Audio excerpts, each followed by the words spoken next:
Good afternoon, welcome to business lunch. Stock markets లో గత 12 సెషన్ల లాభాలకు ఇవాళ లాభాల పరుగుకు బ్రేక్ పడింది. ఇవాళ ట్రేడింగ్ ప్రారంభం నుంచి లాభాల స్వీకరణ కొనసాగుతుంది. దీనికి తోడు క్రూడ్ ప్రైసెస్ పెరుగుతూ ఉండటం కూడా మార్కెట్స్ లో అమ్మకాల ఒత్తిడికి కారణంగా భావిస్తున్నారు. So oil and gas, financials, technology, metals, real estate, power stocks లో లాభాల స్వీకరణ ఎక్కువగా కనిపిస్తుంది. లార్జ్ క్యాప్స్ తో కంపేర్ చేస్తే మిడ్ క్యాప్స్ పరిస్థితి మెరుగ్గా కనపడుతుంది.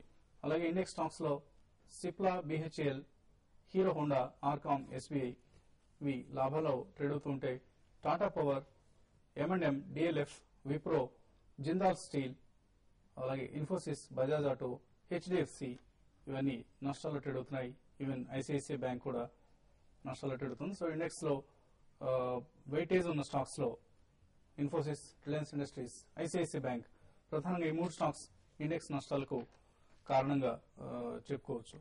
సో మార్కెట్స్ పరిస్థితిపై ప్రస్తుతం మాట్లాడేందుకు అనలిస్ట్ బాలా గారు, అలాగే సుందరరాజా గారు, రమేష్ గారు సిద్ధంగా ఉన్నారు. సో బాలా గారు, చాలా రోజుల తర్వాత ఒక ప్రాఫిట్ టేకింగ్ సెషన్ గమనిస్తున్నాం. సో ఎప్పటి నుంచో ఇది కరెక్షన్ జో ఉంది అని అనుకుంటుంది. సో ఇవాళ ఇది కరెక్షన్ గా భావించవచ్చా లేదా జస్ట్ వన్ డే ఫినామినాగా తీసుకోవచ్చా? అంటే ప్రాబబ్లీ డెఫినెట్లీ ఇది ఒక కరెక్షన్ అని అంటే short term traders, position traders కొద్దిగా ప్రాఫిట్స్ బుక్ చేస్తుంటారు. ఎందుకంటే మనకి ఇప్పుడు రిజల్ట్ సీజన్ ఒకటి స్టార్ట్ అవుతుంది, కిక్ ఇన్ అవుతుంది. ప్లస్ ఎలక్షన్స్ కూడా ఉన్నాయి మనకి నెక్స్ట్ 1-2 months లో ఈ మేజర్ ఈవెంట్స్ 1 or 2 ఉన్నాయండి.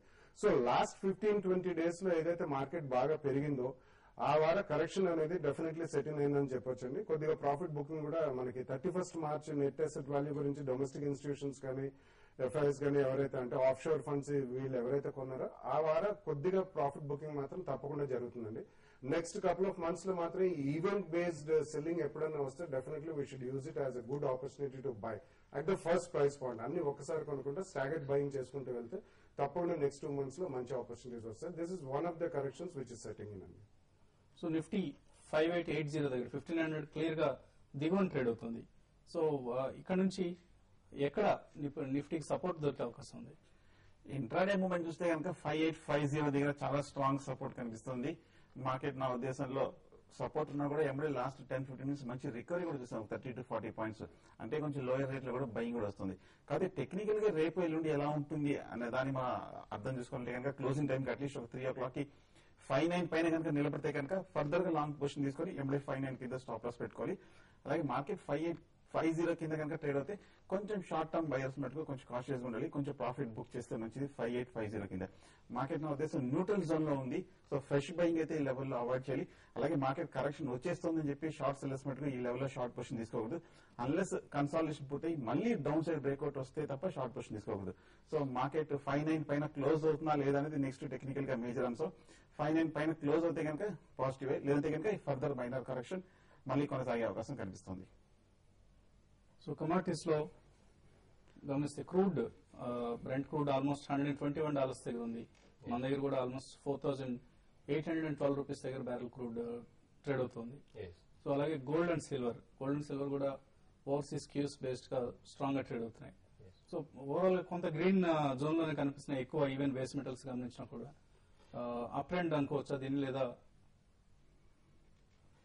ఓవరాల్ గా మనం కమోడిటీస్ గాను చూసినట్లయితే ఎంసీఎక్స్ వచ్చేసి మనకి ఈ రోజు 8 points పాజిటివ్ గాను, అదేవిధంగా ఎన్సీడీఎక్స్ 6 points పాజిటివ్ గాను ట్రేడ్ అవుతున్నాయండి.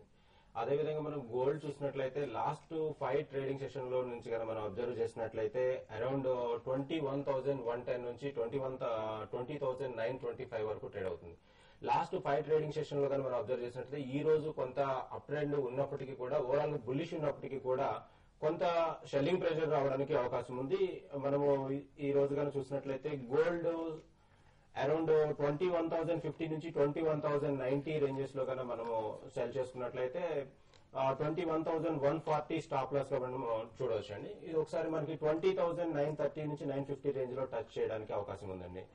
అదేవిధంగా మనం సిల్వర్ గన చూసినట్లయితే లాస్ట్ 5 ట్రేడింగ్ సెషన్ లో కూడా బాగా బుల్ గా రన్ అవుతుంది. అదే ట్రెండ్ కొనసాగిస్తుంది. ఈ రోజు కూడా ఆల్మోస్ట్ 380 points పాజిటివ్ గా మనం చూస్తున్నాం. అయితే సిల్వర్ లో కూడా సెకండ్ సెషన్ లో కొంత కరెక్షన్ రావడానికి అవకాశం ఉంది. సిల్వర్ కూడా మనము ఈ రోజు అరౌండ్ 57,450 నుంచి 580 రేంజ్ లో మనం సెల్ చేసుకోవచ్చు. స్టాప్ లాస్ కానీ చూసినట్లయితే 57,860 గా మనము కనుక స్టాప్ లాస్ పెట్టుకుంటే 56,662 వరకు రావడానికి అవకాశం ఉంది. ఇక ఎనర్జీ సెక్టర్ చూసుకున్నట్లయితే మనం నిన్న చెప్పుకున్నాము, ఇది మేజర్ గా ఏమంటే $108 నుంచి $109 మధ్య బాగా కన్సాలిడేట్ అవుతుంది. ఇది కనుక 111 దాటితే కనుక మనం ఫర్దర్ బులిష్ అని చెప్పుకోవడానికి అవకాశం ఉంది. మన ట్రేడింగ్ లో ప్యాటర్న్ లో కనుక చూసినట్లయితే 4850 దగ్గర కొంత సపోర్ట్ తీసుకుంటుంది, రెసిస్టెన్స్ ని మనం చూస్తున్నాము. 4850 అబౌవ్ నే మనం కొంచెం లాంగ్ ని అడ్వైజ్ చేయొచ్చు. ఓకే అండి. సో గోల్డ్ ని ప్రస్తుతం సెల్ చేయమంటారా, బై చేయమంటారా? ఈ రోజు సెకండ్ సెషన్ లో మాత్రం గోల్డ్ అండ్ సిల్వర్ ని కొంచెం సెల్ చేయడానికే ప్రిఫర్ చేయొచ్చు అండి. ఓకే అండి. కాంగ్రెస్ కొంతమంది లైన్ ఉన్నారు. మెదక్ నుంచి సుధాకర్ గారు అడగండి. సుధాకర్ గారు, హలో. సార్ నా పేరు సుధాకర్ రెడ్డి సార్. చెప్పండి సుధాకర్ రెడ్డి గారు. నేను GMR Infratech long term by చేయొచ్చా ఈ టైంలో? హలో. ఓకే అండి. జిఎంఆర్ ఇన్ఫ్రాటెక్ లాంగ్ టర్మ్ అంటే ఒక 50,000 అలా ఇన్వెస్ట్ చేద్దాం అనుకుంటున్నాను. నా ప్లాన్ ఏంటంటే 1 year అట్లా హోల్డ్ చేసుకుంటే మంచి రిటర్న్స్ ఉంటాయా? సో 1 year ఉద్దేశంతో జిఎంఆర్ ఇన్ఫ్రాలో ఇప్పుడు ఎంటర్ కావచ్చా? జిఎంఆర్ చూస్తే కనుక లాస్ట్ ఒక 1 year గా 70 రూపీస్ నుంచి పడిపోతూ కరెక్ట్ గా 38-40 రూపీస్ గా కన్సాలిడేషన్ అయింది. ఈ లెవెల్లో కొంచెం కాషియస్ గా బై చేయొచ్చు. కాకపోతే మొమెంటం అయితే అంత స్ట్రాంగ్ గా కనిపించట్లేదు. దీని బదులు నా ఉద్దేశం మిగతా ఇన్ఫ్రాస్ట్రక్చర్ స్టాక్ లైక్ ఐవీఆర్సీఎల్ కానీ గ్యామన్ ఇండియా ఇంకా మోర్ మొమెంటం ఉన్నది, మోర్ ఫండమెంటల్ గా స్ట్రాంగ్ గా ఉన్న స్టాక్స్ లైక్ ఎంటర్ అవుతాయి మంచిది. కాకపోతే 35-36 రూపీస్ పెద్ద డౌన్ సైడ్ రిస్క్ లేదు. సో వెరీ లాంగ్ టర్మ్ అయితే కొంచెం డిప్ లో బై చేయొచ్చు. నెక్స్ట్ కాలర్ గుంటూరు నుంచి రవి. హలో. ఓకే అండి, రవి గారి కాల్ కట్ అయినట్లు కనిపిస్తుంది. సో ర్యాలీ మధ్యలో కొంచెం బ్రేక్ పడింది. సో నెక్స్ట్ టైం తిరిగి ర్యాలీ అగైన్ పికప్ అవుతుంది అనుకున్న టైంకి ఏ సెక్టర్స్ లీడ్ చేస్తాయి అనుకుంటున్నారు? బేసికలీ బ్యాంకింగ్ ఒకటండి. బ్యాంకింగ్ దో ఇంట్రెస్ట్ రేట్స్ కొద్దిగా హై ఉన్నా నెక్స్ట్ 6 months లో ఆల్మోస్ట్ ఇంట్రెస్ట్ రేట్స్ పీక్ అయ్యే అవకాశం కనిపిస్తుందండి. సో ఇన్ఫ్లేషన్ కొద్దిగా కంట్రోల్ చేసుకోగలిగితే ఇంట్రెస్ట్ రేట్స్ పీక్ అవుట్ అయితే banking will be definitely one of the good sectors to bet అండి. సిమిలర్లీ మనం అగ్రికల్చర్ గురించి కంటిన్యూస్లీ చెప్తూనే ఉన్నాం షోలో కూడా. Last almost 1 year and 6 months నుంచి చాలా ఇదిగా. కానీ లాస్ట్ ఫ్యూ సెషన్స్ లో all agri stocks have done extremely well. So overall గా నెక్స్ట్ 3-5 years అగ్రికల్చర్ సెక్టర్ కూడా చాలా స్ట్రాంగ్ పర్ఫార్మెన్స్ కనిపించే అవకాశం ఉంది. So agri, banking and pharmaceuticals again pharmaceuticals కూడా చాలా బాగుంటాయి. ఫ్రంట్ లైన్ ఐటీ స్టాక్స్ వేటికైతే మనకి visibility of business from US and continental Europe నుంచి మనకి ఆర్డర్స్ ఇన్ఫ్లో కూడా బాగా ఆశాజనకంగా ఉంది. అండ్ వాళ్ళ రిక్రూట్మెంట్ ప్యాటర్న్స్ చూస్తే కూడా మంచి ఆర్డర్స్ ఇన్ఫ్లో వచ్చినట్టుంది. So IT front line stocks and housing finance stocks. Definitely HDFC, of course, it's number 1. Even ethically, it has been ranked among the top 5 companies in the world. So housing finance stocks ఒకటి. So ఈ 3 to 5 sectors definitely మనకి చాలా bullish గా ఉంటుందండి. కొన్ని interest sensitive sectors ఇప్పటికి కూడా కొద్దిగా అవాయిడ్ చేశారంటే ఆటోమొబైల్స్, ప్యూర్ ఆటోమొబైల్స్ ఒకటి. Secondly real estate and infrastructure ఒకటి. వాటిలో ప్రాక్సీగా ఇప్పుడు ఇన్ఫ్రాస్ట్రక్చర్ గురించి ఎవరో క్వశ్చన్ కూడా అడగడం జరిగింది. లేటెస్ట్ గా ఐడిఎఫ్సి వాళ్ళు ఒక ఇన్ఫ్రాస్ట్రక్చర్ ఫండ్ ఒకటి వచ్చారండి. సో కొద్దిగా లాంగ్ టర్మ్ పర్స్పెక్టివ్ ఉన్న వాళ్ళు డైరెక్ట్లీ ఇన్ఫ్రాస్ట్రక్చర్ స్టాక్స్ లో పార్టిసిపేట్ చేయకుండా అందులో ఎస్ఐపి ద్వారా వెళ్తే నెక్స్ట్ 1.5 year లో మంచి రిటర్న్స్ కనిపించే అవకాశం ఉంది. సో ఇవి కొద్దిగా గమనించి if you're ready keep the shares on the radar అండి. నెక్స్ట్ 1 or 2 months లో మంచి ఆపర్చునిటీస్ వస్తాయి. నెక్స్ట్ కాలర్ ఢిల్లీ నుంచి చక్రధర్ గారు. హలో హలో అడగండి చక్రధర్. సార్, ఇప్పుడు జైన్ ఇరిగేషన్ లోను అలాగే టాటా గ్లోబల్ 2 ఫ్యూచర్స్ తీసుకోవచ్చా? ఫ్యూచర్స్ జైన్ ఇరిగేషన్ అండి, టాటా గ్లోబల్ అండి. అవునండి. ఫీచర్స్ లో తీసుకోవచ్చా? ఈ 2 ఫీచర్స్ లో తీసుకోవడం ఎంతవరకు కరెక్ట్ అంటారు? 2 స్టాక్స్ ఫ్యూచర్స్ లో తీసుకోవడానికి అంత స్ట్రాంగ్ మొమెంటం కౌంటర్స్ కాదండి. టాటా గ్లోబల్ 100 2 స్టాక్స్ కూడా ఇవాళ బాగా పెర్ఫార్మ్ చేస్తున్నాయి. టాటా గ్లోబల్ ఆల్మోస్ట్ 4% లాభంతో ఉంది. జైన్ ఇరిగేషన్ కూడా మోర్ దెన్ 3% లాభపడింది.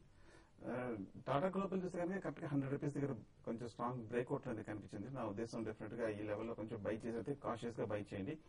అలాగే జైన్ ఇరిగేషన్ చూస్తే కరెక్ట్ గా 187 లో ట్రేడ్ అవుతుంది. ఏ మాత్రం 190 పైన క్లోజ్ అవుతాయి మటుకు జైన్ ఇరిగేషన్ లో లాంగ్ పొజిషన్ తీసుకొని స్టాప్ లాస్ స్ట్రిక్ట్ గా ఒక 180 కింద పెట్టుకోవాలి.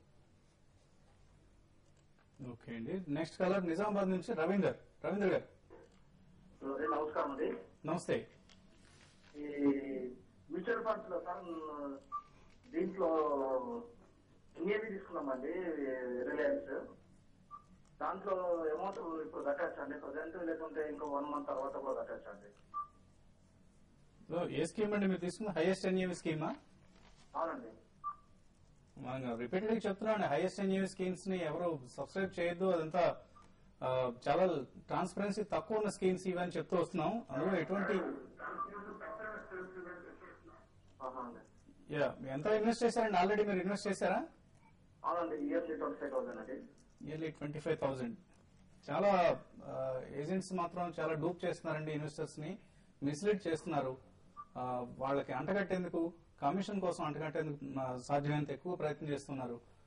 బాలగారు, ఈ హైయెస్ట్ ఎన్ఏవి 7 years లో హైయెస్ట్ ఎన్ఏవి ఎంత ఉంటే అంత ఇస్తామని చెప్పడం, ఇవన్నీ అసలు యాక్చువల్ గా సెబీ లేదా రెగ్యులేటర్ ఐఆర్డీఏ ఇటువంటి స్కీముల మీద ఒక యాక్షన్ తీసుకోవాల్సిన అవసరం కూడా కనిపిస్తుంది. అంటే డెఫినెట్లీ ఇప్పుడే మనం చెప్పినట్టు ఇంట్రెస్ట్ రేట్స్ ఆల్మోస్ట్ ఒక పీక్అవుట్ జోన్ కి వచ్చండి. Most of the schemes are definitely you know debt related schemes అండి. సో ఇప్పుడు మనకి ఎప్పుడైతే ఇంట్రెస్ట్ రేట్స్ పీక్అవుట్ అవుతున్నాయో వాళ్ళు ఇప్పుడు స్మాల్ ఇన్వెస్టర్స్ పెట్టిన డబ్బులు కూడా హైయెస్ట్ రేట్ ఆఫ్ రిటర్న్ లో ఇన్వెస్ట్ చేస్తారు. సో ఇంతకంటే ఎక్కువ వచ్చే అవకాశం లేదండి. Over longer period of time definitely మీకు రిటర్న్స్ కావాలనుకుంటే pure equity based mutual funds మీరు ఎంచుకోండి. మీరు 25,000 రూపీస్ ఒక్కసారి కాకుండా at least 2,000 rupees or 3,000 rupees monthly systematic investment plan లో pure equity based mutual funds మీరు స్ట్రెచ్ అవుట్ చేసుకుంటే నెక్స్ట్ 1 year లో మీకు ఎక్సలెంట్ రిజల్ట్స్ వస్తాయండి. మీరు 3 to 5 years టైం స్పాన్ తో పెట్టుకోండి, చాలా మంచి రిజల్ట్స్ వస్తాయి. Highest NAV and debt based funds జోలికి మాత్రం వెళ్ళకండి. ఇప్పుడే వసంత్ గారు చెప్పినట్టు చాలా మంది ఇన్వెస్టర్స్ ని ఏజెంట్స్ అనెథికల్ గా కూడా సెల్ చేస్తున్నారు. ఇవన్నీ be very very cautious. Choose pure equity based mutual funds for a longer time through systematic investment plan. So ఒకే విధంగా పనిష్ చేయగలండి ఈ స్కీమ్స్. మనం ఆ స్కీమ్స్ జోలికి వెళ్లకుండా, ఆ స్కీమ్స్ ఇన్వెస్ట్ చేయకుండా ఉంటే ఇన్సూరెన్స్ కంపెనీలు కూడా బుద్ధి వస్తుంది. తప్పకుండా ఇటువంటి స్కీముల్ని సాధ్యమైనంత ఎక్కువ ట్రాన్స్పరెన్సీతో ప్రవేశపెట్టే ప్రయత్నం చేస్తారు. బిజినెస్ లంచ్ లో ఇప్పుడు చిన్న బ్రేక్ తీసుకుందాం.